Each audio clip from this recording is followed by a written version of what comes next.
There are times when you're supposedly all alone, when you feel someone, something watching you. You see her, him, it out of the corner of your eye. You hear whispers, the almost voices, and you try to believe that you're imagining the whole thing, but what if you're not? From Snap Judgment in WNYC Studios, we're going in search of the other side. Be afraid, because the very first episode of the Spooked podcast starts in just a moment. Stay tuned.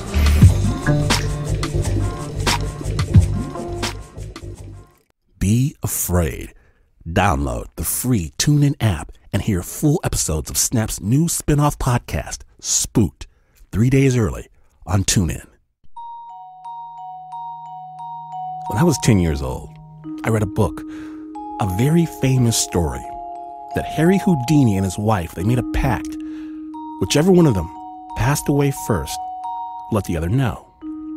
Some way, somehow, if there is life after death. And so I told my brother, only 1 year difference between us.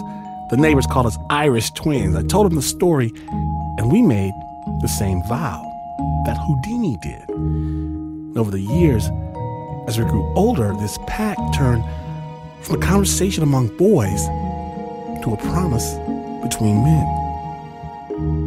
Bruh, remember, I know, somehow, some way, whoever goes first has to let the other know. Then he grew sick, started to remember things that never happened, dark things, angry things. No, I never stole from you, brother. How would I hide your child from you, brother? I have no hidden plans, brother. Brother, please get better. Please get better. And one day, he did get better. As if the fog lifted, he looked at me, smiled like old times. Man, I was saying some crazy stuff, right?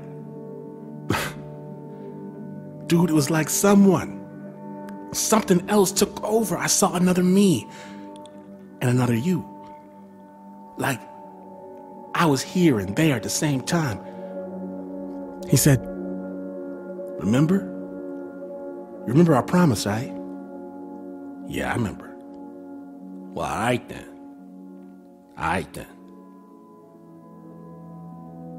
We laughed together. It'd been so long since we laughed, but we laughed. A week later, I picked up my phone and heard my sister screaming. Then I heard myself screaming.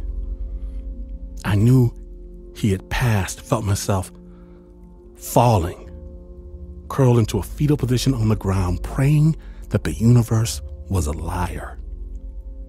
Silently reaching for my other self, my twin, touching nothing. I don't recall months. I don't remember the funeral. I don't remember collecting his things. I don't remember any of it. And only later, when I saw my shadow waving back at me of its own accord, did I remember our promise. Brother? Is that you? Brother.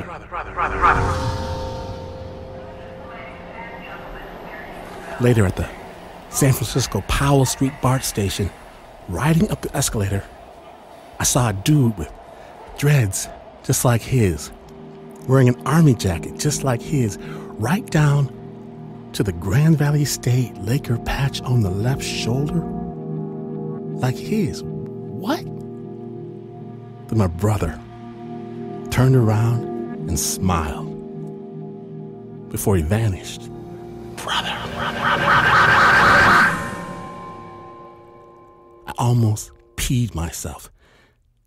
And you think You think I am seeing my own sorrow, and I understand that, but you're wrong.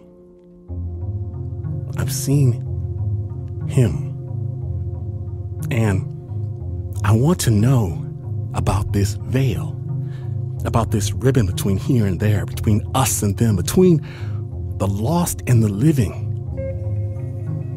You see, mysteries abound. Things go bump in the night, and the only way I know to navigate this road is to ask people their stories. Is it scary sometimes? Do I get scared? I do. But I know this. He promised. And my brother always kept his promises. And that's why Snap Judgment and WNYC Studios proudly presents Spooked, a brand new podcast, amazing stories from real people crashing against the unknown. We're dropping new episodes, real stories every week as we rush toward Halloween, the one night that some say the universe pulls back her curtain between the living and the dead. My name is Glenn Washington. Question everything. The Spooked podcast starts now.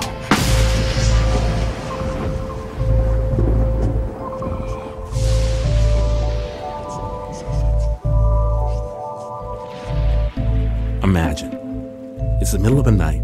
You're not even 15 years old. You're home alone with your little brother, waiting for your mom to come home. Waiting and waiting to hear her car pull into the driveway. And you're wondering, what if she doesn't make it?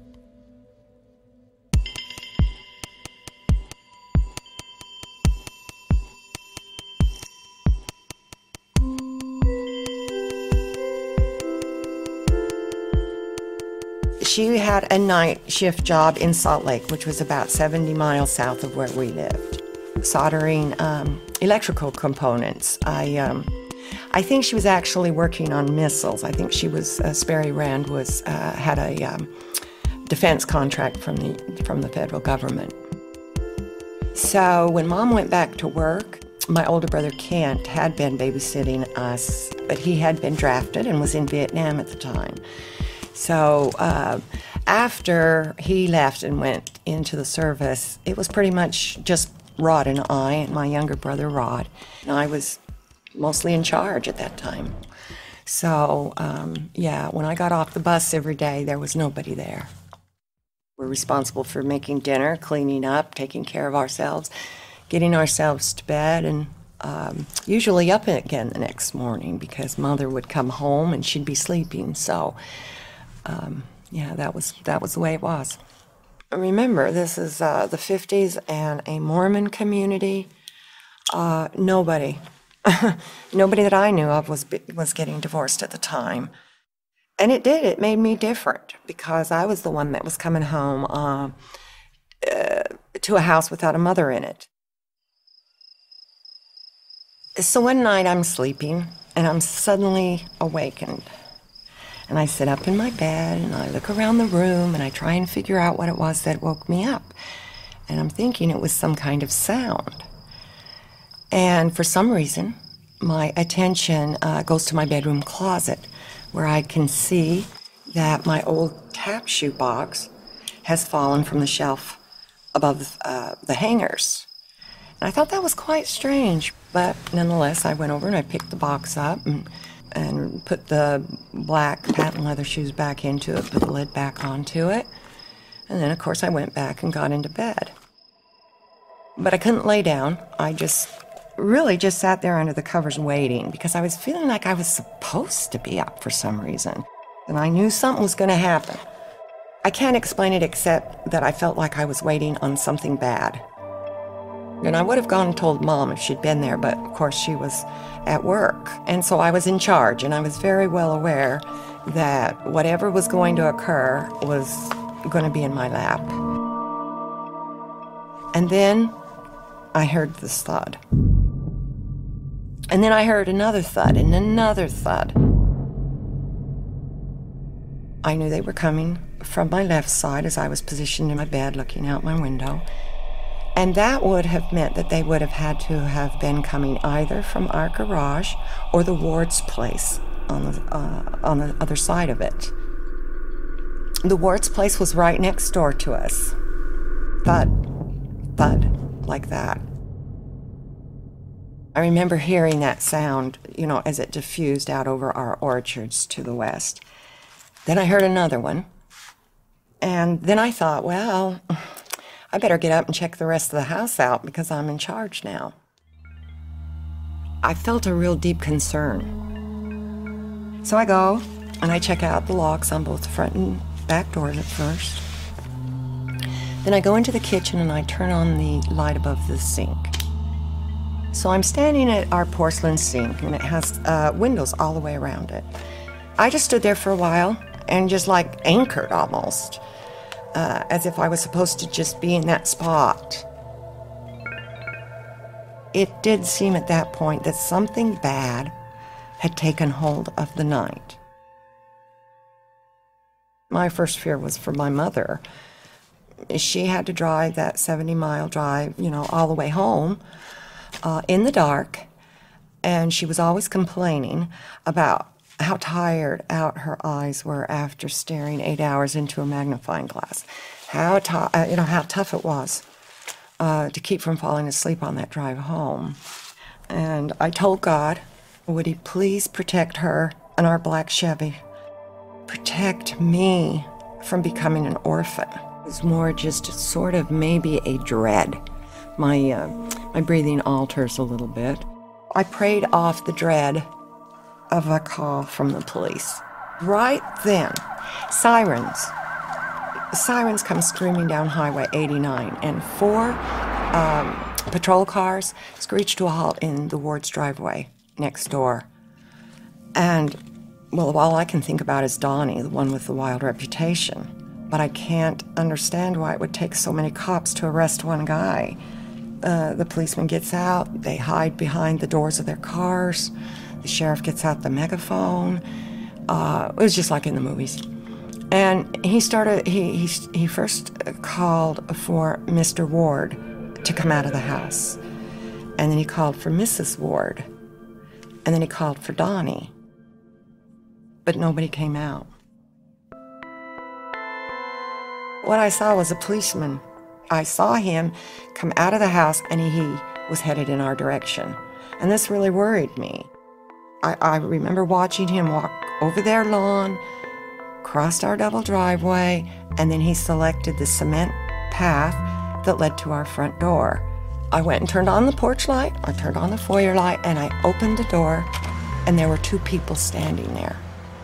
It was him and a woman. Now, I assumed she was a plainclothes policewoman because she wasn't in uniform, but nonetheless, she was with him. I told him my mom wasn't at home, hoping that that'd make him go away. But he said no, he still wanted to come in, and I let him because he was holding a baby. He came into the foyer, and she followed him in and then left us. And I had the notion she had just gone into our kitchen. But anyway, I didn't have too much time to process it because the policeman was trying to inform me what had occurred next door. Some people had been shot. One of them was this baby's mother. She was dead, and so was the baby's father. The kid was about 3 months old, and I could see blood on her pajamas. He said they were waiting for some relatives to come and get her, but they were coming from a ways away. It would take them a while. They happened to be short on personnel. They needed everybody over at the Ward's house. So they didn't really have anyone to watch the child. He said he'd seen the kitchen light on. He'd seen me standing in front of the kitchen sink, and he wondered if I would take her in. I don't even remember saying yes before he ditched her with me and gave me her bottle, and I noticed it was only half full and wondering what I was going to do if they didn't get there in time. I was wondering if the kid came with diapers. I was thinking I might have to go swipe one off one of my old baby dolls. And that caused me to think about this woman that had gone into the kitchen. I had never seen her leave. When I walked into the kitchen, I did see her, but I could see through her. And that's when I understood the woman wasn't with the cop. She was with the baby. She's very, very shook up. And she is standing in the corner. She was apologizing. That was the first thing. She was apologizing for being there, but she also told me that she was going to be there for a brief time. This was the baby's mother. My curiosity more or less kicks in at that point, and I don't really feel a sense of fear. So then I told her that I knew she was there and that it was okay. And after that, she seemed to relax a little bit. She relaxed, actually, a lot, because it wasn't because I gave her permission to be there. It was because we could communicate. And that seemed to be of tremendous relief to her. So after establishing the identity, I got all practical. I realized I wasn't going to be able to hold that baby all night, that I was going to have to go make it a bed. She follows us into the living room. Then she walked right across that living room to the opposite side and stood in front of those plate glass windows. And I remember looking out those windows and seeing those stars shining over those huge rocky mountains. And she would stand there the rest of the night. She was focused on me and the baby. And there didn't seem like a lot of time to be fearful because I felt that she was there for a reason. I don't know, I think she was communicating her thoughts to me because I felt a lot of emotion. And I felt her concern about what had just happened. And I knew she was troubled because she didn't know who I was or if she could trust me with her child. And I wanted to alleviate her concern, so I told her, hey, don't worry. I babysit all my nephews and nieces, and I've got 11 of them. And then I told her how sorry I was that she had just died. Maybe it was my own fears that were feeding into things. I mean, I had just prayed off not becoming an orphan myself, and there I am holding one. But I suddenly felt the pain of a mother and a child divided.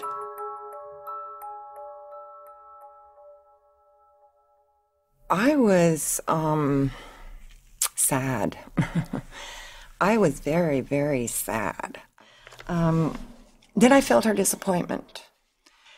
And then I felt her hope. She really hoped that her child would be able to hear the story and not let it ruin the rest of her life.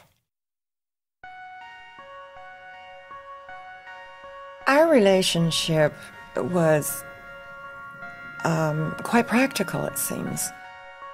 But most of the time, yeah, I held her really close next to my chest. I was quite protective of her. Just rocked her, kept her safe. It was really important for me that she felt safe because she kind of wasn't. The baby was really quite a good baby. I only remember her waking up once and crying, and then she slept the rest of the time. So, you know, I've often wondered if her mother's presence, if the child felt her mother's presence. And I think that was the whole point of her being there. She was sticking around until she was sure that the baby was in the right hands.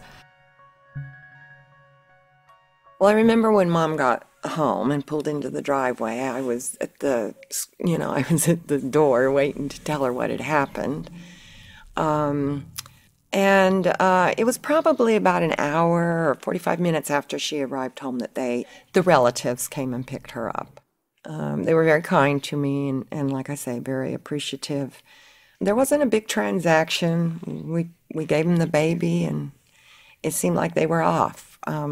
As soon as the relatives had departed and the baby was gone, so was she. So I'm sure that she went with the child. And by then we had learned what had happened. This young woman had been having an affair with Donnie, and she had just asked her husband for a divorce so that she and Donnie could carry, forth their lives together. And her husband was a Brigham City policeman, and after his shift he had gotten drunk and then drove down to our little town to settle the score. He shot Donnie, and then he shot the mother, and she was holding the baby. They were standing in the kitchen, and she was holding the baby at the time, and the baby fell with her to the floor, which of course explained the blood on the pajamas. And then the shooter turned the gun on himself. So the thuds that echoed over our peaceful orchards had been bullets.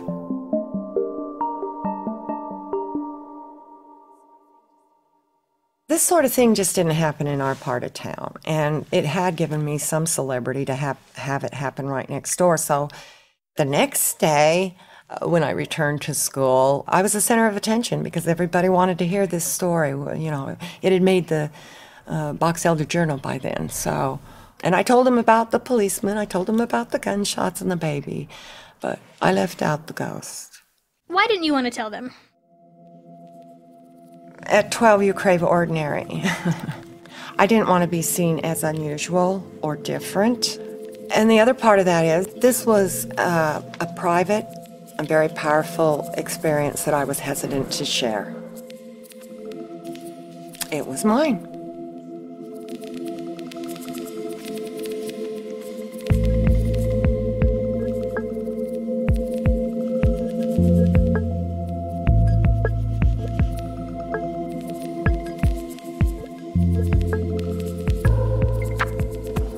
Now, some people have something right over their shoulder. After the break, stay tuned.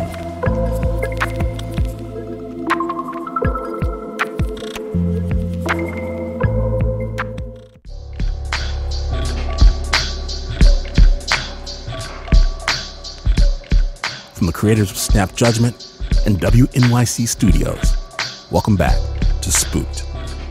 Now, I'm pretty sure it was Mulder or maybe Scully who once said that running parallel to our existence is the world of beasties, of others, of the dead. That it's right there, right here, next to us, all the time. And yet, occasionally, these two overlapping worlds collide.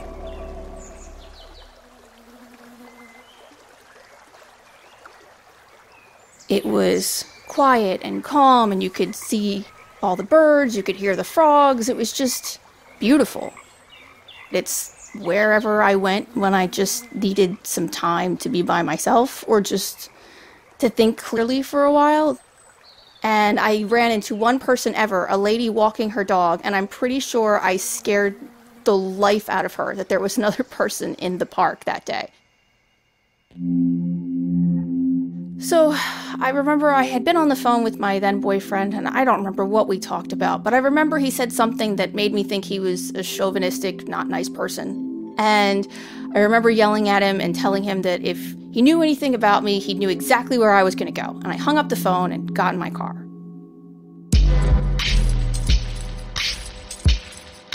I drove off to the park. The sun was already kind of down behind the tree line, but it wasn't dark yet. And I pulled into the parking lot, and I thought it was weird that there was two cars there. And you know how police cars will sit side by side so they can talk out their driver window? It was like that. So they were talking to each other. And when I got out, I remember the man in the truck just staring at me in this horrible way. Like you know when someone just looks at you like they're looking through you, like you don't exist or don't matter. Well, this is weird. No one's ever here. It's late. Why are these two men here? And then I thought, they're leaving. I don't care. I have my own problems to deal with. I'm going. And I only took my keys with me because I don't want to have a big clunky purse banging around with me.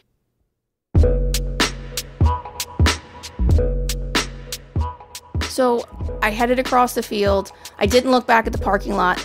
To get into the woods, you really had to cross through the field to find an opening, because there's no trails. You kind of just have to know where there's places you can cut in without going through thorn bushes and getting torn apart. I headed into the woods where the opening was, and I started to walk towards that little spot in the creek. And I was taking my time because I was calming down, and I was just listening to the birds and sounds and just calming. Like, that's all I was thinking about, the argument I just had and what I wanted to do and should we break up and all those stupid things that go through your head. And then I started realizing it got really quiet. Like, I didn't hear the birds anymore. I didn't hear the squirrels bouncing around the leaves. And then I heard something big moving through the woods.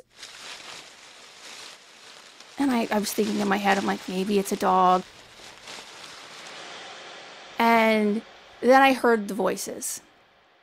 And the first voice is a male's voice, and he said, I know I saw her going this way. She couldn't have gotten that far. And then the second voice comes, and it's quieter, and it says, shh, she'll hear you.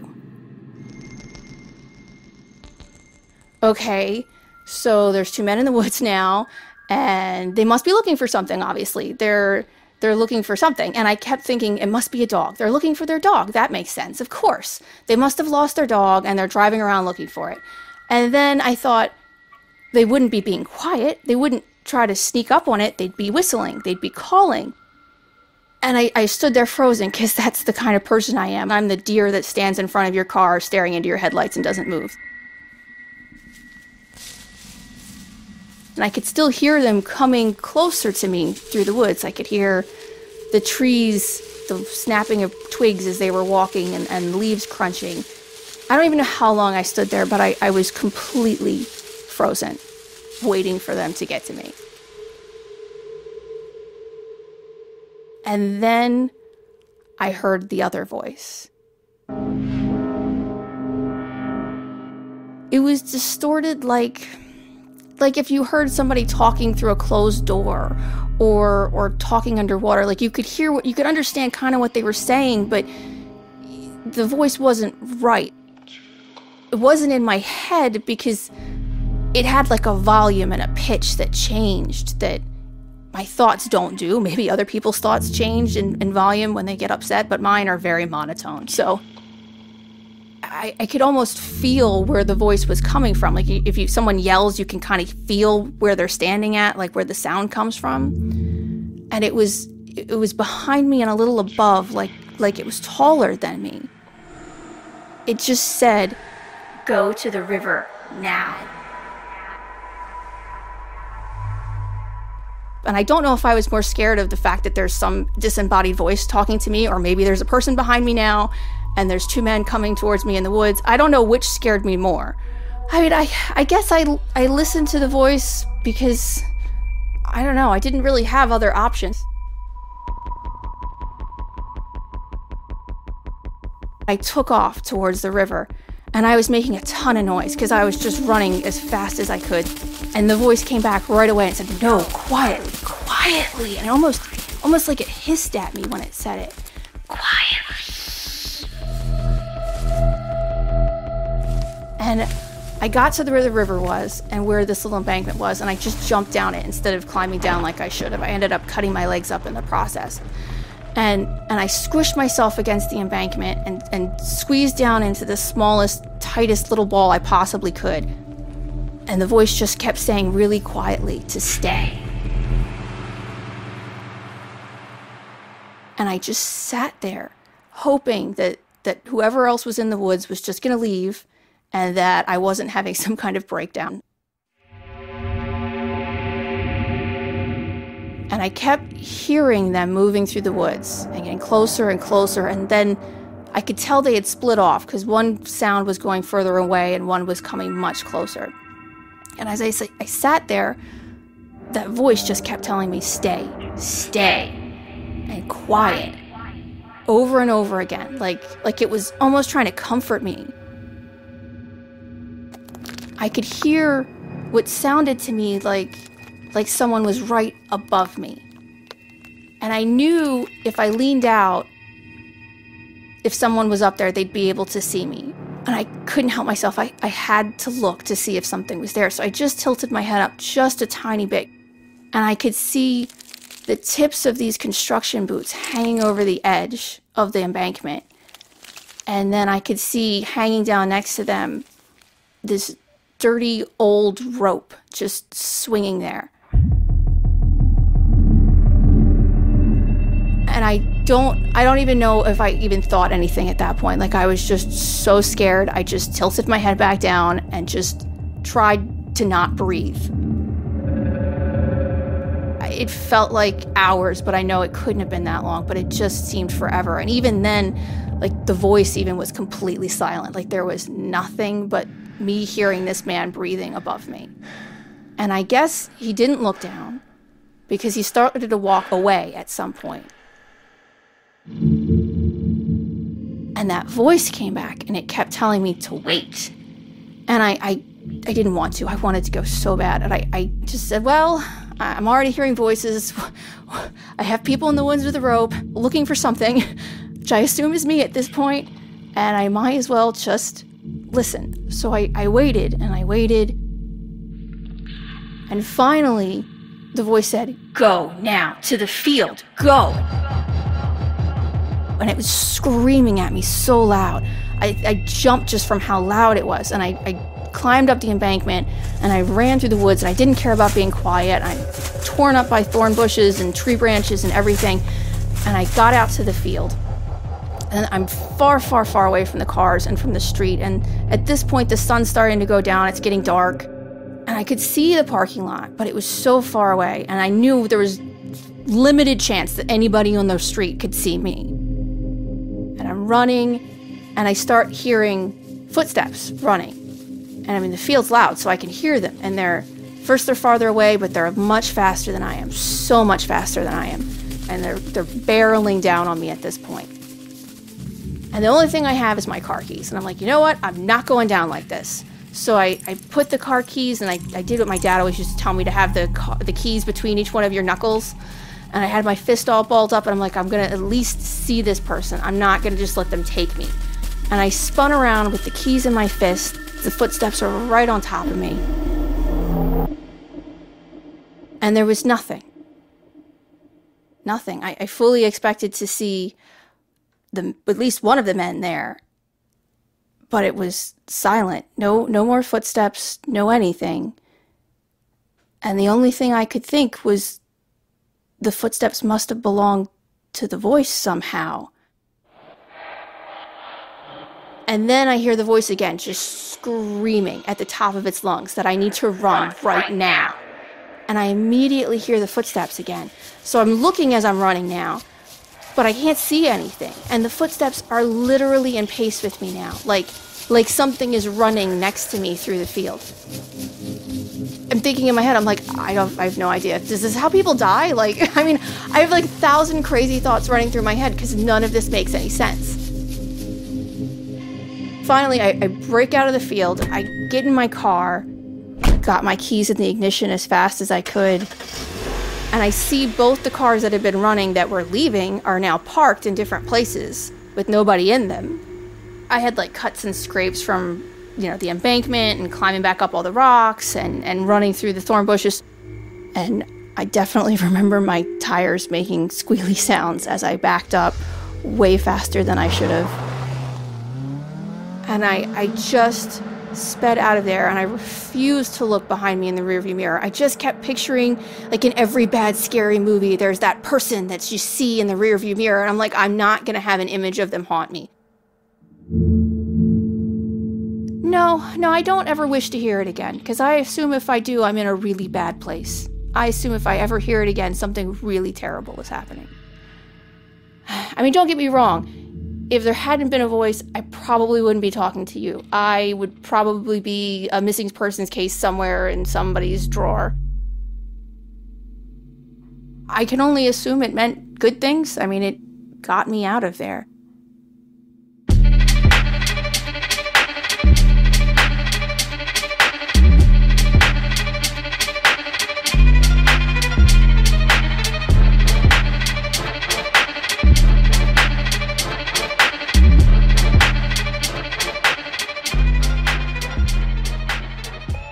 Those are the stories we have for you. We want to hear the stories that you've got for us. Some snappers have hit us already on the Spook line. Please let us know your story. Record onto your phone device thingy and send it to spooked@spookpodcast.org. And big news. If you just can't wait to find out what happens next, Spooked episodes are released on TuneIn a full 3 days earlier than they go out to the rest of the universe. Get the app, download it, let somebody know, spookedpodcast.org. Get me on the Twitter, the Instagram, the Facebook, Spooked Pod. It's all Spooked Pod. Big love to our guest this week, Janet Larkin. Thank you for taking care of the baby. Janet's book is Surrounded by Ghosts. And thanks so much to Shelley Shaffrey, a Snap listener, for sharing your story with Spooked. Shelley has not heard that voice since its recording. We'll have links to more information about those stories at spookedpodcast.org.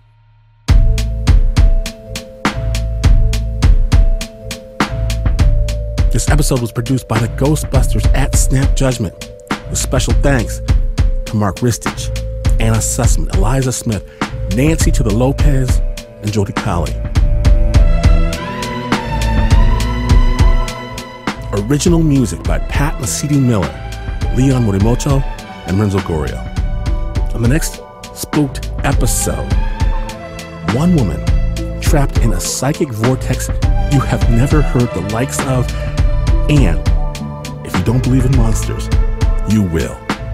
The full Spooked episode 2 is available right now. Listen right now. And especially if you're afraid, huddled in the corner, waiting for the ghouls to kick open the door, always remember, and don't forget, to never, ever, never turn out the lights.